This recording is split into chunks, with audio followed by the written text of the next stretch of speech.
अस्सलाम वालेकुम। शुरू करते हैं discussion on assignment of chapter 5 MCQs. 40 MCQs हमारे पास हैं। आइए इसको one by one break down करते हैं। सबसे पहला, macroeconomics is not concern with. अब मैक्रो इकोनॉमिक्स के अंदर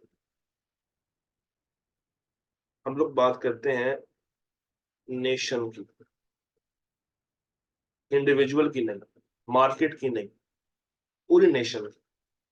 तो जेनेरिक लेवल के ऊपर प्राइसेस भी इसमें आएंगी, ग्रोथ भी इसमें कवर होती है, आउटपुट कितना प्रोड्यूस हो रहा है, लेबर प्रोडक्टिविटी, ये कॉन्सेप्ट माइक्रो का, कि जो लेबर की प्रोडक्टिविटी है, this concept is micro economics. तो डी। अच्छा, उसके बाद एनएनपी, फैक्टर कॉस्ट का फॉर्मूला क्या होगा। अब हमें पता है कि सबसे पहला स्टेप क्या होता है, हम जीडीपी निकालते हैं। जीडीपी के बाद हम क्या निकालते हैं, जीएनपी निकालते हैं। जीएनपी से क्या निकालते हैं, एनएनपी निकालते हैं। तो एनएनपी के लिए मेरे पास जीएनपी आएगी। अब डेफिनेटली अगर तो जीएनपी मार्केट प्राइस पे खड़ी हुई है और मुझे एनएनपी निकालनी है एट फैक्टर कॉस्ट, तो मुझे इसमें से कुछ माइनस करना पड़ेगा, कुछ ऐड करना पड़ेगा। माइनस होगा इनडायरेक्ट टैक्स, प्लस होगा सब्सिडी। तो देखते हैं किन किन में माइनस और प्लस ऐसे हो रहा है। ये दो, यहाँ पे सेम प्रोटोकॉल लगना है, मगर एक चेंज और भी आएगा। ये चेंज तो था एफसी से एमपी पे जाने वाला चेंज, मगर ग्रॉस से नेशनल पे जाने वाला चेंज, जो एनएनपी है, उसका अपना फॉर्मूला क्या है कि हम उसमें से डेप्रिसिएशन को माइनस करते हैं। तो किस में, अब इन दोनों में से डेप्रिसिएशन कहां पे माइनस हो रही है, बी में, option B. Which statement is true for national income. ये ओवरऑल मार्केट वैल्यू है, बिल्कुल है। ओनली फाइनल गुड्स, बिल्कुल फाइनल गुड्स। साल की होती है, साल की होती है, तो डी। सारी बातें कवर हो जाएंगी। लेकिन जनाब, हमसे कहा जा रहा है कि एनएनपी निकाल के दें। देख लेते हैं। एनएनपी निकालने के लिए हमारे पास परफॉर्मा तो है। सबसे पहले हम लोगों ने क्या निकालना है, जीडीपी।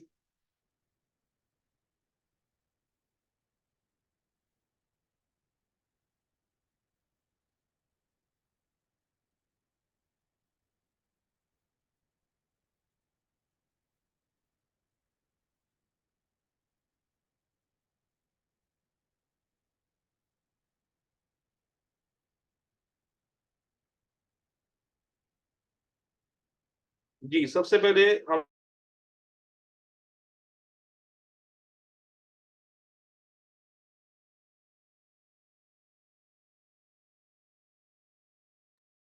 जी, वो थोड़ा सा ग्लिच आ गया था because of internet connectivity.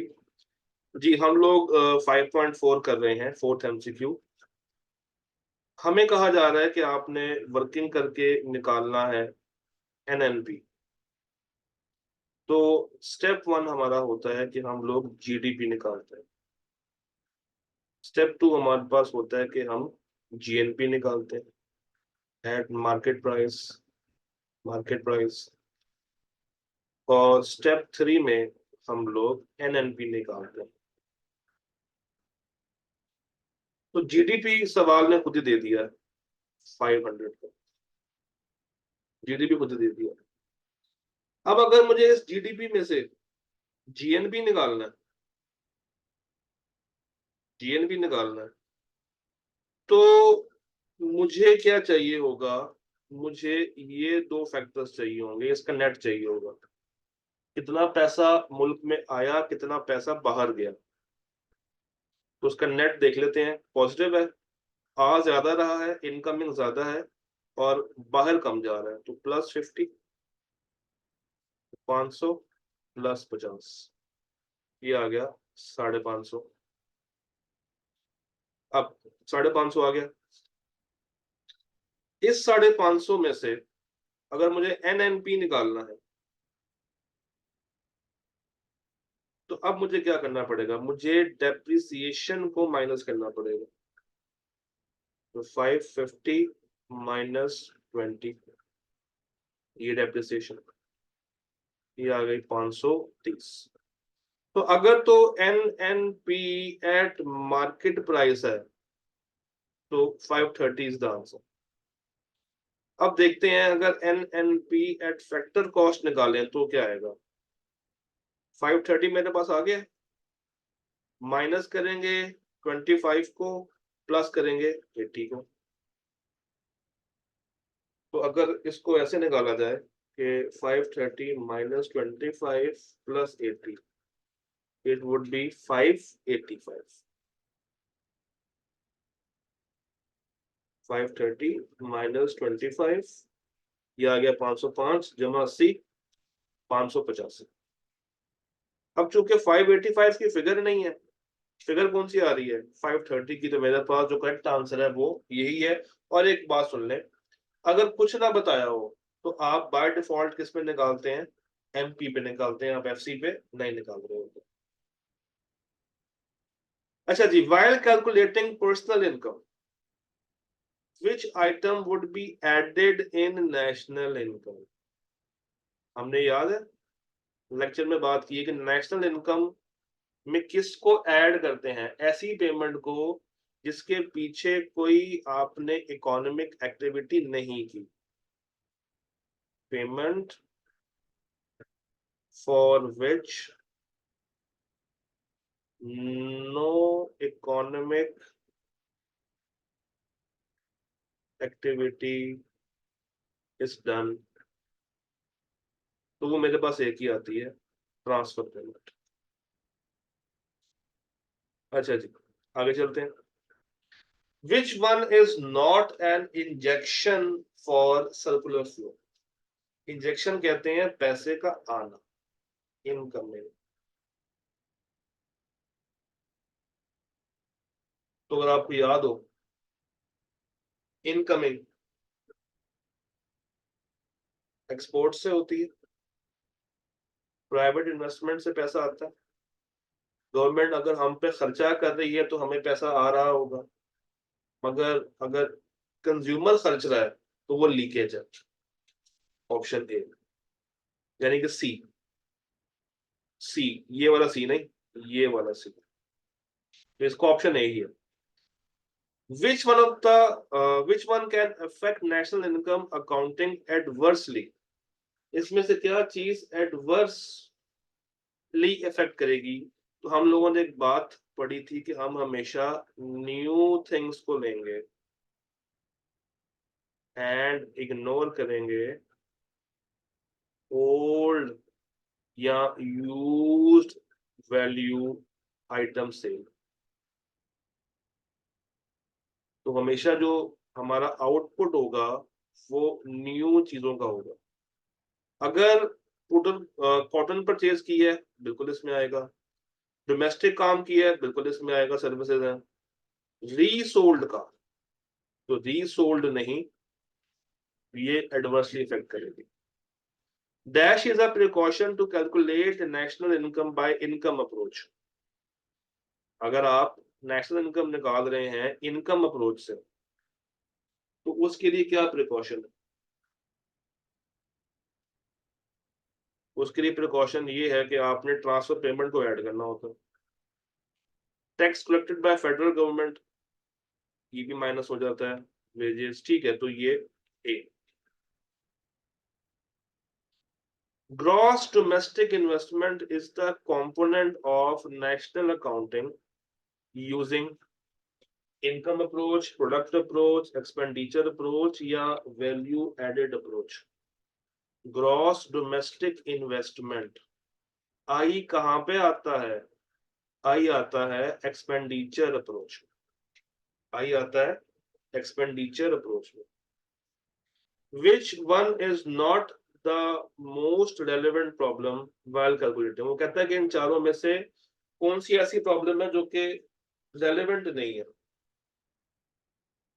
Unreliable record keeping normally हो रही होती है, स्टाफ भी हमारा नॉर्मली ट्रेंड नहीं होता, करेक्शन प्रोसीजर भी हमारे खराब बने होते हैं। हाँ, इलीगल एक्टिविटीज आसानी से साइड में की जा सकती है, तो ये कोई इतना ज्यादा relevant as compare to these मसला नहीं है।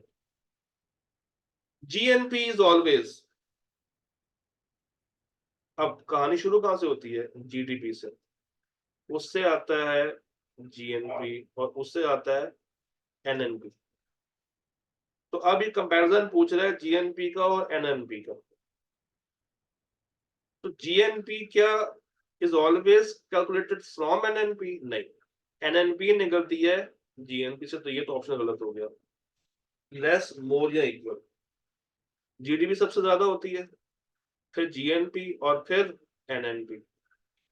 तो GNP is always more than NNP. Transfer payment means ऐसी पेमेंट जिसके पीछे कोई काम नहीं किया, हड हरामी की कमाई, यानी कि ऑप्शन बी। अच्छा जी, which one is the highest value? इनमें से हाईएस्ट वैल्यू कौन सी होती है? तो जीडीपी के बाद जीएनपी आता है। Undistributed profits are considered, undistributed profits यानी कि वो प्रॉफिट जो कि अभी डिस्ट्रीब्यूट नहीं किए, किसी को रिसीव नहीं हुए, मगर कमा लिए हुए। ऑप्शन अर्न हो गया मगर रिसीव नहीं। जीडीपी डिफ्लेटर किस चीज को एस्टिमेट करता है? इन्फ्लेशन को। Depreciation allowance is not considered while calculating, कहता है डेप्रिसिएशन आप किस में से माइनस नहीं करते हैं? पर्सनल इनकम में से, क्योंकि जीएनआई हो, जीडीपी हो, जीएनपी हो, इनका जो एंड रिजल्ट है वहां से डेप्रिसिएशन माइनस हो रही होती है। जब आप एनएनपी की तरफ जाते हैं तो डेप्रिसिएशन तो माइनस हो जाती है, पर्सनल इनकम में इसका कोई रोल नहीं, क्योंकि यहां तक पहुंचते पहुंचते आप ऑलरेडी इसको माइनस कर चुके होते हैं। वो कहता है when there is rising inflation in the economy, जब इन्फ्लेशन ज्यादा हो रही है तो कौन सी जीडीपी ज्यादा होगी और किससे ज्यादा होगी? इन्फ्लेशन हो रही है तो भैया नॉमिनल ज्यादा होगी रियल जीडीपी से। Option B. By deducting personal tax from personal income, जब आप पर्सनल टैक्स माइनस करते हैं फ्रॉम पर्सनल इनकम तो आप निकालते हैं disposable income. Option D, option D.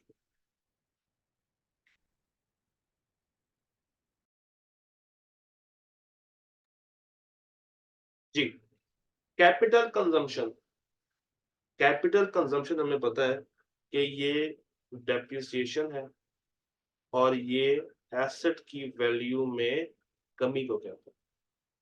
तो reduction of value of asset over the years, जिस तरह एक एसी है फॉर 5 years और उसकी वैल्यू है 50,000, तो पर ईयर उसकी जो वैल्यू माइनस होगी दैट वुड बी 10,000। तो ये एक, ठीक, आगे चलते हैं। Which of the following is a measure of income earned by factor of production? Rent. Rent हमें कौन देता है? Land. Which of the following topics are studied in macro? क्या बात, एग्रीगेट डिमांड और एग्रीगेट सप्लाई। खैर ये चैप्टर 6 के कॉन्सेप्ट में कवर हो जाएगी बात। Which of the following represents withdrawal from circular flow of national income? Which of the following represents withdrawal? Withdrawal किसे कहते हैं? विड्रॉल, विड्रॉल इज जब पैसा बाहर जा रहा है और from the circular flow of national income, import से पैसा बाहर जाता है। प्रॉफिट्स को जब आप डिस्ट्रीब्यूट करते हैं तो वो with in economy he distribution हो रही होती है। इंटरेस्ट, पैसा आ रहा है, प्रॉफिट डिस्ट्रीब्यूट हुआ, पैसा आएगा, जब आप पैसे पे करेंगे तो 3 और 4, option D. If GNP rose from 5 billion to 10 billion, ले जनाब, जीएनपी की ओरिजिनल वैल्यू है 5 बिलियन, जीएनपी की न्यू वैल्यू है 10 billion, and in the same period prices increase हो रही हैं 50% से। बताइए रियल जीएनपी की वैल्यू क्या होगी? 5 बिलियन से 10 बिलियन पे चेंज चला गया, 5 से 10 पे चेंज चला गया, यानी कि ये इंक्रीज हो रहा है। अगर मैं जीडीपी डिफलेटर बनाऊं तो ये 5 से 10, यानी कि ये जो चेंज आ रहा है ये इंक्रीजिंग चेंज है, और 5 से 10 यानी कि 50%, ये 5 बिलियन पॉजिटिव, और नीचे 50%। तो जीडीपी डिफलेटर क्या था? अगर आपको फॉर्मूला ज़हन में हो, नहीं है हम लिख देते हैं, ऐसी कौन सी बात है। रियल जीडीपी, रियल जीडीपी यहाँ लिख लेते हैं,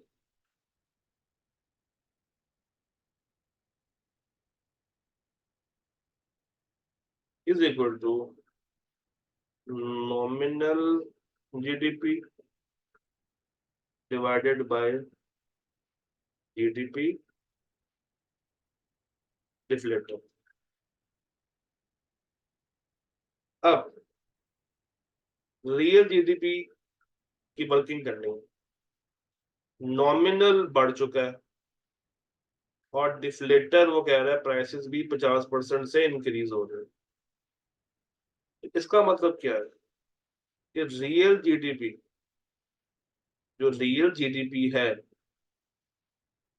वो क्या अनचेंज रहेगी, वो कम होगी, या वो ज्यादा होगी?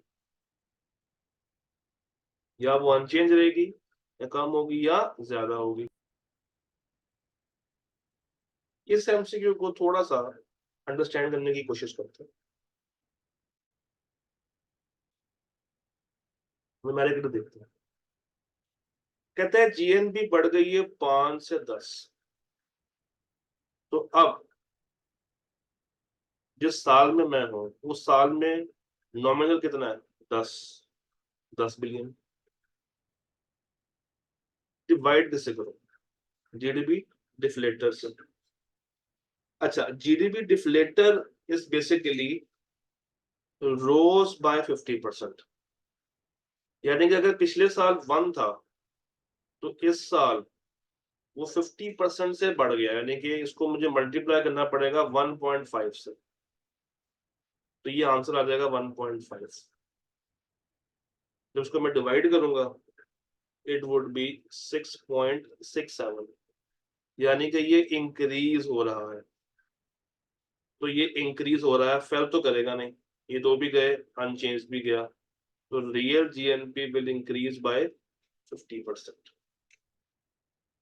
Macroeconomics is also known as the study of price theory, नहीं ये माइक्रो है, डिस्ट्रीब्यूशन नहीं है, माइक्रो है income and employment. C monetary value of goods and services produced by economy during 1 year after the adjustment of indirect taxes and subsidies, उसको minus करके क्या आती है आपके पास? नेशनल इनकम आती है आपके पास।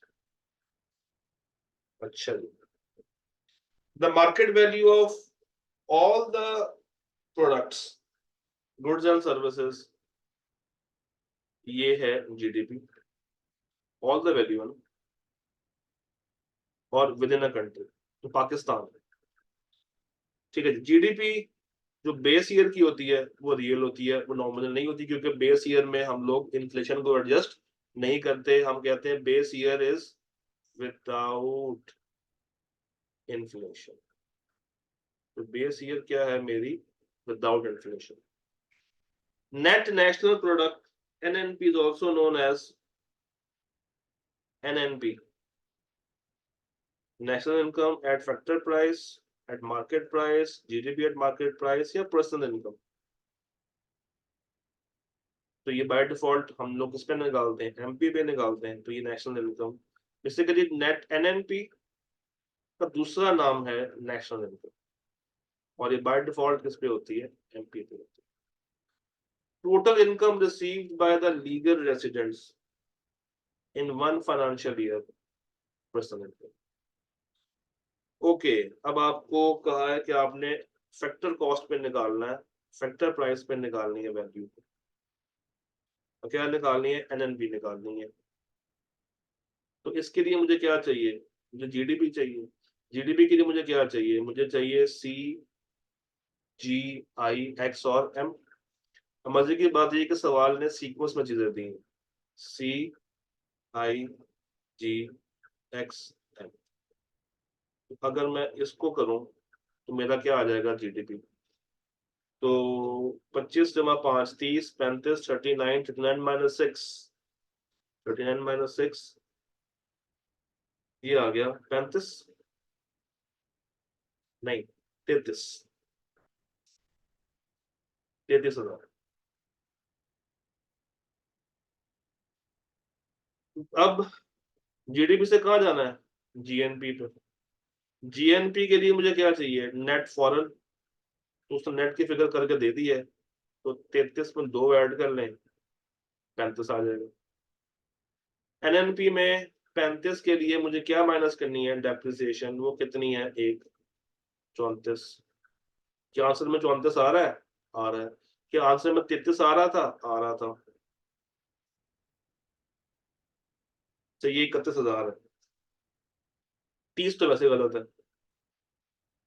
अब पूछ किस पर रहा था, फैक्टर प्राइस पे। ये किस पे निकली है, मार्केट प्राइस पे।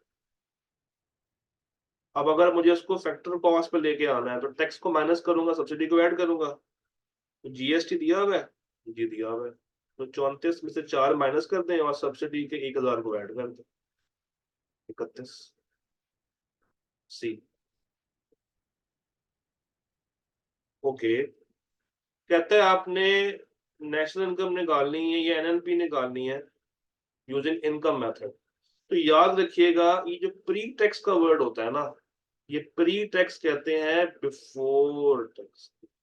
ये आफ्टर टैक्स नहीं होता, ये बिफोर टैक्स ही होता है, यानी कि टैक्स से पहले, प्री, पहले। इन सबको ऐड कर दें, ये आपके पास आ जाएगा 10, 22, 30, 32, 32,000। क्या मेरे पास 32,000 कहीं आ रहा है, क्या मेरे पास 32,000 की वैल्यू कहीं आ रही है, जी यहाँ पर आ रही। Gross annual value of circular flow of income, gross annual GDP. The following is not a withdrawal, इनमें से कौन सा विड्रॉल नहीं है, इन्वेस्टमेंट। सेविंग भी विड्रॉल है, इंपोर्ट टैक्सेस, ये पैसा बाहर जाएगा, मगर इन्वेस्टमेंट का पैसा आता है, तो ये विड्रॉल नहीं है। जो द फॉलोइंग एक्सपेंडिचर्स जीडीपी में हम लोग शामिल नहीं करते, जीडीपी में शामिल नहीं करते। ये सी करते हैं, जी करते हैं, एक्स माइनस एम करते हैं। एक्सपेंडिचर मेड बाय फर्म, हम लोग क्या लेते हैं, इन्वेस्टमेंट, तो ये शामिल नहीं है। जो the following adjustment is called factor price adjustment, इनमें से किसको फैक्टर प्राइस कहा जाता है, यानी कि फैक्टर प्राइस एमपी से एफसी पे आने के लिए क्या करते हैं, ये दोनों का सहारा ले रहे होते हैं। अच्छा जी, net increase in the capital stock of a country is called, net increase in the capital stock, capital stock, ये इन दोनों को ऐड करके आता है, नेट इन्वेस्टमेंट को और नेट सेविंग को। क्योंकि बेसिकली जब हम टू सेक्टर की बात करते हैं, जब एक क्लोज्ड इकोनॉमी की बात करते हैं, एक तरफ मेरे पास हाउस होल्ड और एक तरफ मेरे पास फर्म होती है। House hold saving, firm investment, तो इन दोनों का मरकब ही बनता है ना कैपिटल। अच्छा जी, a country's measured national income per capita, per capital falls but जो उसके रिहायशी हैं वो एक्सपीरियंस कर रहे हैं a rise in consumption. Net income जो कैपिटा है वो बेशक गिर रही है, मगर जो वहां पे रह रहे हैं वो स्टिल अपनी कंजम्पशन बढ़ा रहे हैं, यानी कि उनको पर कैपिटा इनकम गिरने से कोई फर्क नहीं पड़ रहा। ये कब होगा? ये उस वक्त होगा जब मार्केट में चीजें भी सस्ती हो रही होंगी। तो इट मींस फॉरेन रेमिटेंस नहीं, पॉपुलेशन नहीं, नहीं, ट्रेड डेफिसिट। जब मार्केट में चीजें सस्ती हैं इसका मतलब है कि डॉलर सस्ता है, तो डॉलर सस्ता, deficit. If sale value of output से, वैसे ये वाला एमसीक्यू चैप्टर 6 और 7 से ज्यादा बेहतर में हम आंसर कर सकते हैं, तो इस पे आपको ज्यादा कंफ्यूज नहीं होना। अगर है तो मैं आपको ये दोबारा से रिटर्न फॉर्म में भी एक्सप्लेन कर दूं। जी, कहता जीडीपी निकाल के दें, सेल वैल्यू है 45 और जहां से परचेज किया है वो 10 रुपए की थी, तो 45 माइनस 10, आउटपुट मेथड 35।